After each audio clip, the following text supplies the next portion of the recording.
Hello everyone and welcome to my Bachelor Nation 24 channel. I hope everyone is having a wonderful day. Before we begin, please hit the subscribe button and give this video a thumbs up. The Golden Bachelorette's Joan Vassos and Chock Chapple's living situation proves they're still caught up in the fantasy of the show. But I know they've already faced real-life obstacles together.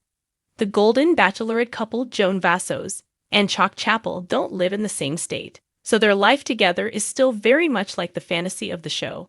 But the fact that they've already faced real-life obstacles as a couple makes me feel as though their love will last.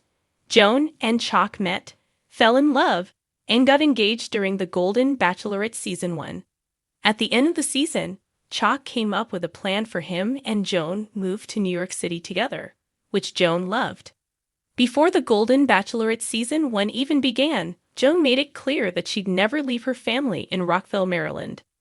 Similarly, Chock has work obligations in his hometown of Wichita, Kansas. Therefore, they've decided to keep their separate homes while moving to New York City together. While they're still engaged, Joan has said that they're in no rush to get married. As they navigate their long-distance relationship and meet up for special events, Joan and Chock still seem to be living in the fantasy world of the show. But I know that they've already faced obstacles and that their love will last forever.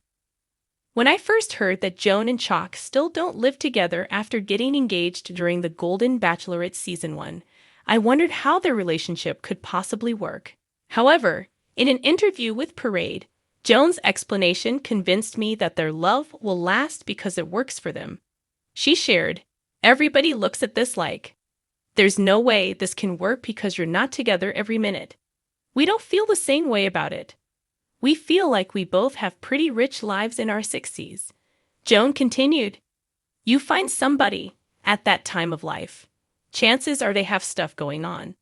They have family, or they have jobs, or they have friend groups, or they have hobbies. So you might not need to spend every waking moment together, or you might not need to live in the same city. And that's how we feel right now about it." Joan said that she and Chock visit each other when there's something fun happening in their hometowns. She shared, "He had a party at his country club on Friday night. We had a blast. I loved being there." Joan explained, "We're not living with each other, but we're kind of living our best lives." Joan and Chock do seem to still be living in the fantasy world of the show, meeting up for special events, but I don't think that's a bad thing. Joan went on to say, "We get to travel and do all the fun things and be together for those, and then the mundane things of, like me babysitting my grandkids and him going to work.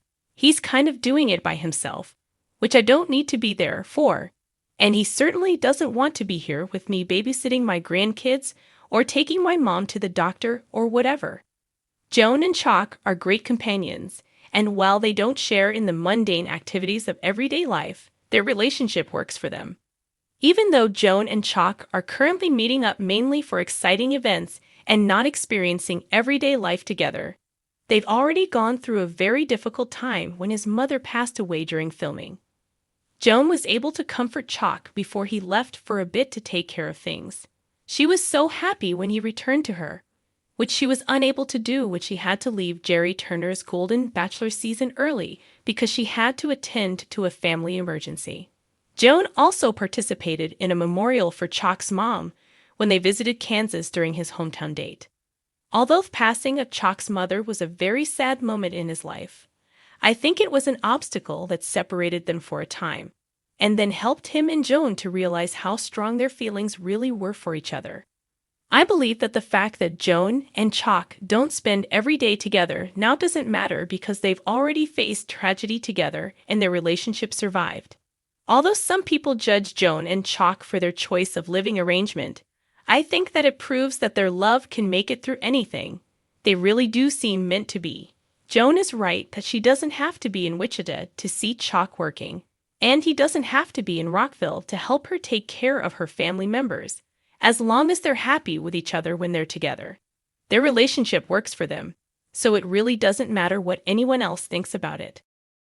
Joan and Chock might have an unconventional living situation for an engaged couple, but I believe that it works well for them.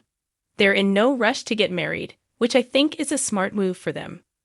Joan and Chock are enjoying life together while they get to know each other better. Their life together is still like the fantasy of the show as they travel and attend events. But I think that's a good thing for them. And, as Joan said, they're living their best lives. I hope that Joan and Chock will live happily ever after. Joan Vassos and Chock Chapple walked away from the Golden Bachelorette hand in hand, their love story seemingly ripped from a fairy tale.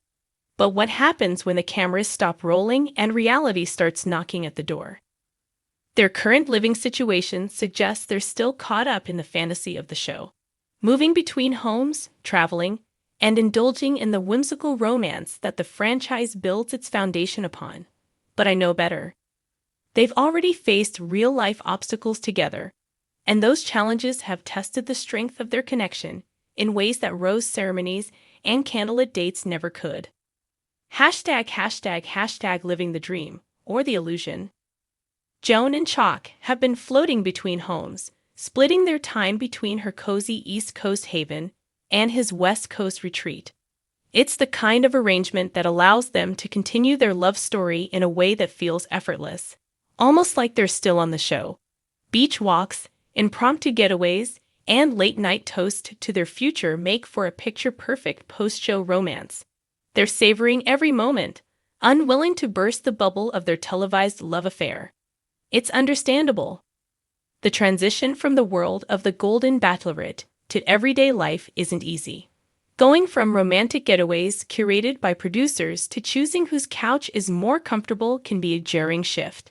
But beneath the surface of their blissful adventure, there are real-life concerns creeping in, things that don't make for glamorous Instagram posts or sentimental confessionals.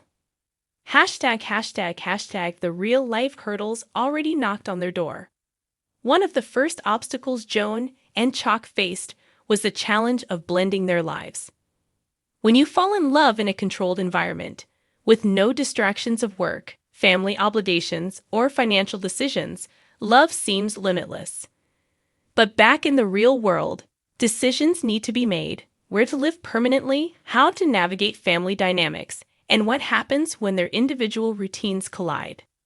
Joan, a devoted mother and grandmother, has deep roots in her home state. Her love for her family is undeniable, and she's been open about the fact that leaving them behind for love was never an easy option. On the other hand, Chock has built a life of his own that he isn't quick to abandon either. At first, they attempted the idealistic dream of living bi-coastally, but even that comes with its fair share of complications. Long-distance relationships work in short bursts, but maintaining them indefinitely requires sacrifices. There are logistics, financial considerations, and the ever-looming question of whether one person will eventually give up their home base for the other. ###, the fairy tale versus the future.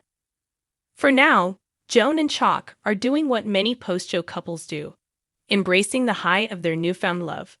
They're traveling together, making joint appearances, and allowing their relationship to be the fantasy that viewers want to believe in.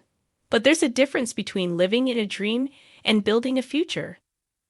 The cracks in the fantasy aren't necessarily signs of doom. Rather, they're proof that Joan and Chock are navigating love in the real world, away from the curated storylines and idealized dates of the show. They've had to discuss healthcare, mortgages, and long-term plans, conversations that aren't particularly romantic, but are essential to making a relationship work beyond the honeymoon phase. ###, what lies ahead. So, will Joan and Chock trade in their dual living situation for something more permanent? That remains to be seen. They're still adjusting, still figuring out what it means to love each other outside of the golden glow of a reality TV romance. But the fact that they've already tackled tough questions together suggests that their connection isn't just for show. Love doesn't have to be built in a day, and maybe Joan and Chock's slow approach to merging their lives is a sign of maturity rather than avoidance. They're taking their time, weighing their options, and proving that love after 60 isn't about rushing into a storybook ending. It's about crafting a life that works for both people involved. For now, they're still living the fantasy, but rest assured, They'd already faced the reality, and they're still standing strong together.